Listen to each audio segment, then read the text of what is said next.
Ladies and gentlemen, we're about to embark on a journey.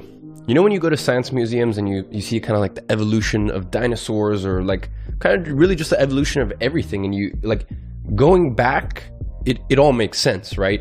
Now, sometimes when you're living through it, you know, you might not understand the significance of what's happening around you. But as I said, you know, life works in funny ways. When you look back, it all makes sense. And today we're taking a time machine through the social media marketing industry.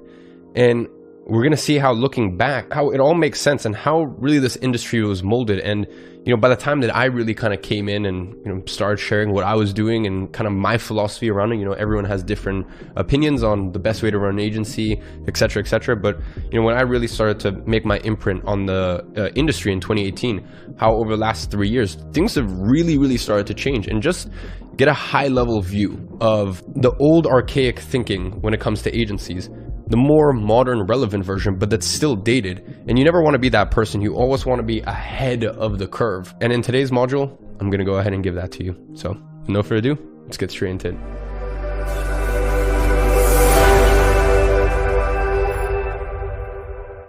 Ladies and gentlemen, in today's module, we are talking about the Agency 3.0 model. So in today's teaching, we're going to go over the Agency 1.0 and 2.0 model, plus its pitfalls, specialization, cash flow, and investment flywheel, the core of what we're offering, what is the arbitrage economy, why clients deter from hiring in-house, why $500 to $6,000 a month investments really don't phase clients. I will admit anything past that, 100% it does. Contractor mindset and why they don't start their own agency, roadmap to $10,000 per month, and the journey that lays ahead for you. So let's talk about the evolution of agencies. Now let's talk about the 1.0 agency. And by the way, you guys need to understand that we're really in an echo chamber. Outside of our little like weird band, like brotherhood, you know, even though we got brothers and sisters in this weird little, like we're almost like this weird little like internet cult, right? Where we figured out that, you know, you can have this business model and then you can optimize the shit out of it. So it's almost like a bit of a hack, right? But you need to understand that we're outliers. You need to understand that 95% of agencies out there are still these 1.0 agencies. So really, what dictates a 1.0 agency? Well, the first thing is a swanky office, right? They have this super swanky office, this nice coffee machine. You know, I've been saying this stuff for years, and they do all of this because they think that the client is impressed by it. And, you know, the client really never even visits their office. Next thing is payroll. You know, they payroll a lot of staff, and also in their mind, I guess this is part of having an office. They are geographically handcuffed to where they are. You know, when they're hiring, the global market isn't, you know, what they can pull from. It's just geographically the city that they're in. Now, in terms of services, you know, a client will ask, hey, do you do Pinterest ads? Of course. Yeah, of course we do. Do you do web design?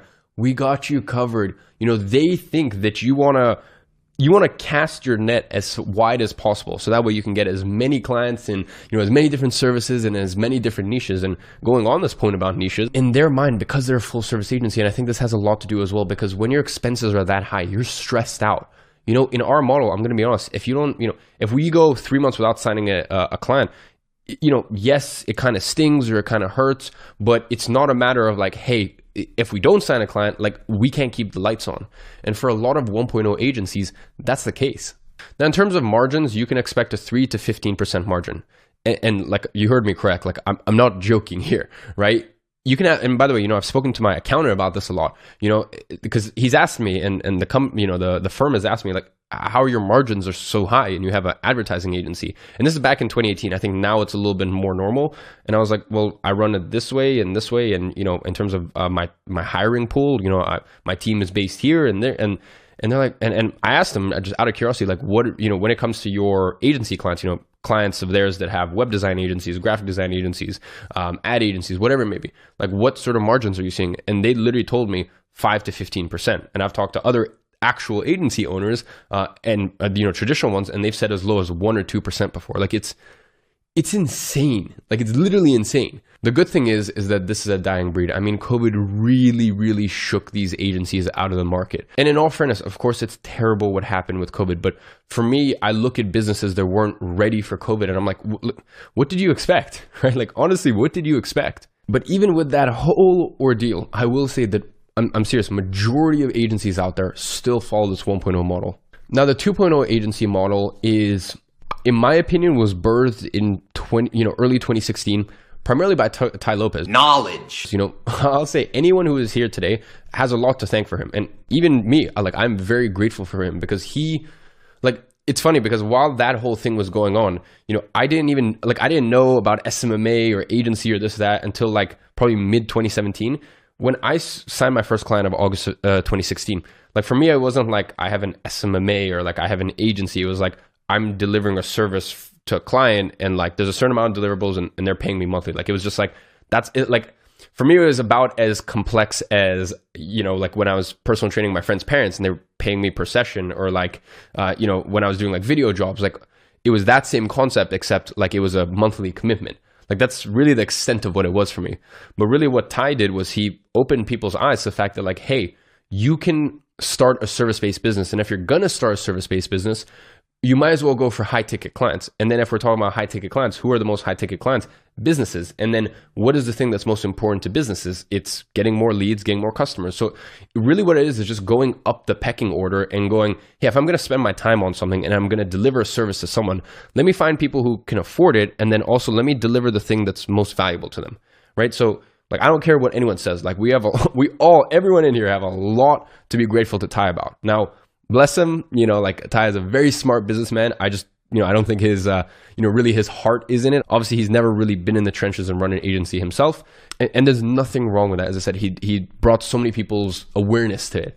But really the main issue with this 2.0 model is it's very there's not a lot of critical thinking, right? Especially when it comes to pricing. It's, hey, you charge clients $1,000 to $3,000. It's wait, hold up. But why? What case are we putting forward for this?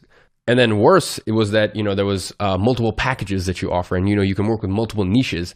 So really what it was a more refined version of the 1.0, right? So you scrap the physical offices and then you also start to look globally in terms of your marketplace. And, you work with VAs or you work with contractors, et cetera, et cetera. But it just needed a little bit more refinement. And funnily enough, the agency owners that utilize this 2.0 model, even though it's very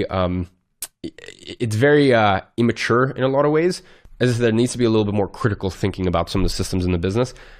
But even with all that said, you got these and I say this with no disrespect, right? Because I would ladies and gentlemen, I had this 2.0 agency without knowing it for the first 18 months of my agency life, right? When I say, there's these dummy agency owners, literally some dumbass 17-year-old kid who had a creative agency, was making $25K a month at his height when he was 17 years old, not auto billing clients, not getting their card on file, manual bank wire for every single client, working with multiple niches. I remember there was this one time that I sent a proposal to one of my clients because they asked for web design, SEO, and I spent maybe 10 hours on this proposal, right?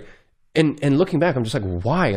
I was going to have to outsource everything. And after all the outsourcing costs and the stress and everything like that, I could have spent that time trying to find a new client.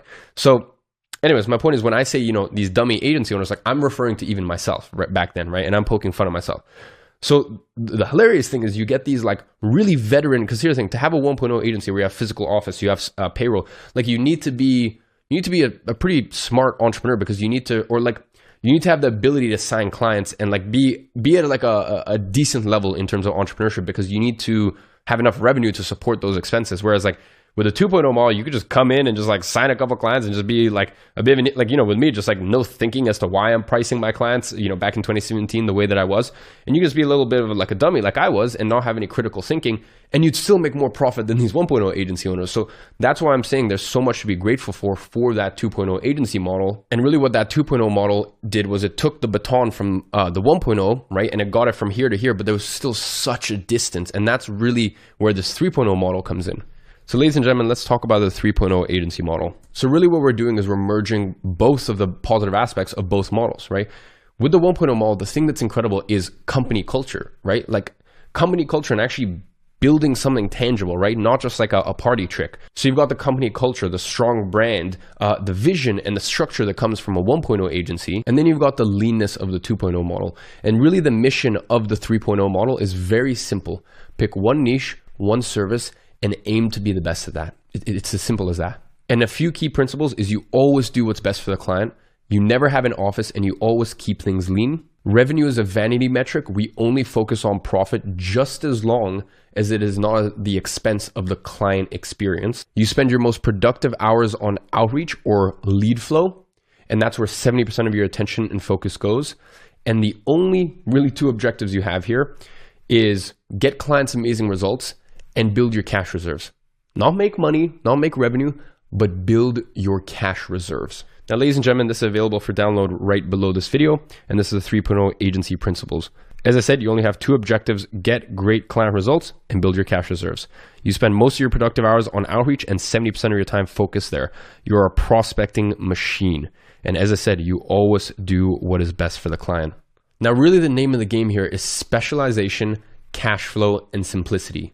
Now, the agency model is so amazing because of the incredible profit margins, but really where most people go wrong, and this grinds my gears so much when I hear people say, agency owners go, oh, just reinvest it back into the business. Sometimes I hear people say stuff and I'm like, are you trying to scream to the world that you've never fucking run an agency? Like, how are you meant to reinvest? Like, guys, this is someone who's been running an agency for 5 years. I am telling you that is the biggest load of horseshit.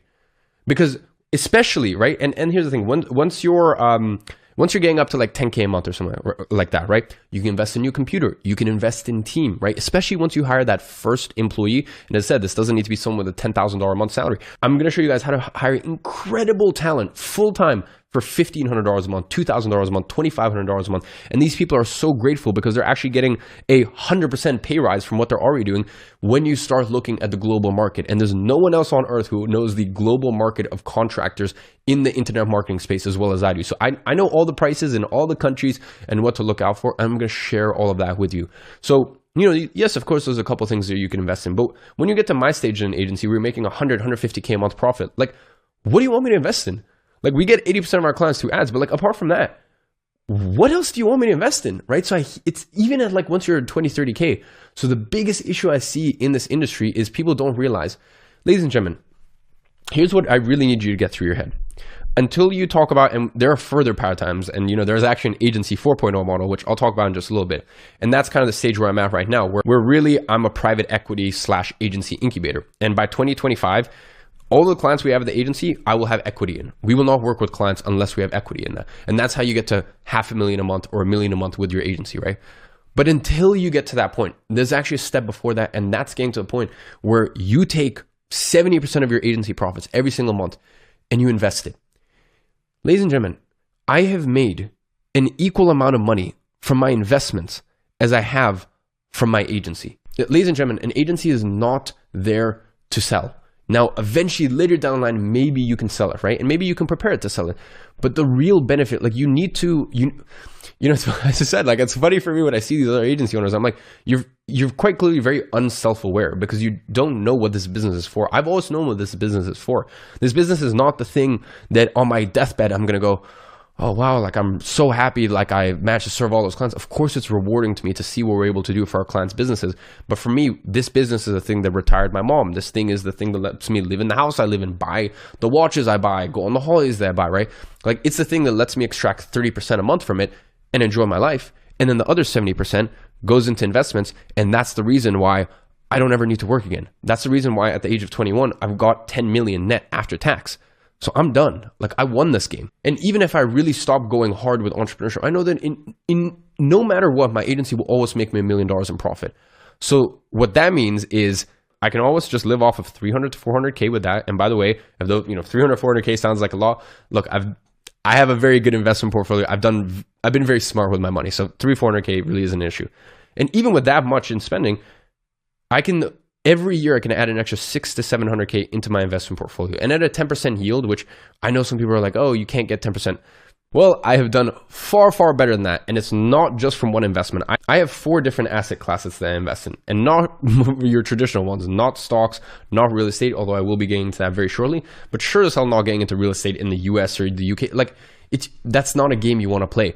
But this is higher level stuff that we talk about in Meridian Mastermind, which is really for people that want to get to the level that I'm at and get to a point where the agency, like they know what it's there for. It's there to build their cash reserves, go into their investments. And then also later you get to a point, as I said, where I'm at, where a company can come to me, we can run their ads, and we can not only run their ads, but we can be a full service agency for them because I have equity in them. And there's already deals coming to me like that right now. I mean, one that I can think of, if I'd invested, and actually one of my buddies did this, in Oura Ring, which was a client of ours back in 2018 to 2019 for a long time. And funnily enough, Oura Ring actually offered me equity in exchange to drop the retainer because it was a 5-figure plus a month retainer. And this idiot said no. Going back, I wish I could have done things differently. But my point is, let's say that was a situation where I was now, and I see the potential in this thing. I am the sole agency that represents this company. And let's say I got to a point right now where I invest $1 million as well. I can't say specifics, but just I know through some of my circle and stuff like that, that 1 million would be worth